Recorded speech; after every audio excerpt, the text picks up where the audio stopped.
Dead on arrival sa ospital ang isang CPA lawyer na konektado sa BIR matapos siyang pagbabarilin ng riding in tandem.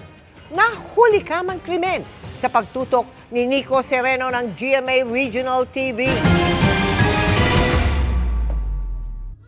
Sa videong nakuha ng mga otoridad mag-aalas 6 ng umaga kahapon sa Sacris Road sa Mandaue City, makikita ang motorsiklong may sakay na 2 tao.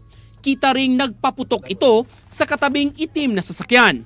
Habang papatakas, muntik pang matumba ang motorsiklo ng mga salarin. Sakay ng tinambangang itim na sasakyan ang 54 na taong gulang na lalaking biktima na isang CPA lawyer. Konektado siya sa Bureau of Internal Revenue bilang examiner. Papunta sana siya sa trabaho nang mangyari ang pananambang. Isinugod ang biktima sa Mandaue District Hospital pero idiniklara siyang dead on arrival.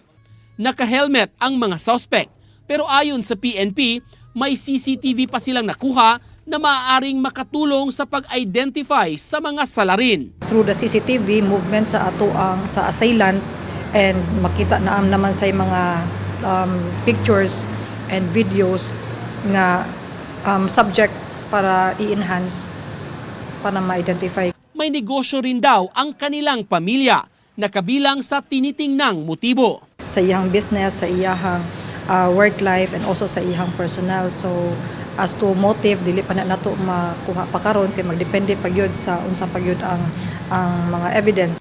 Maliban sa MCPO, tumutulong na rin ang mga bumubuo sa Special Investigation Task Group o SITG, kinabibilangan ng ibang regional units at national support units para matutukan ang investigasyon at mabigyang linaw ang nangyaring pagpatay. Walay threat nga na-receive ang family but we do not know na mismo sa ato ang victim.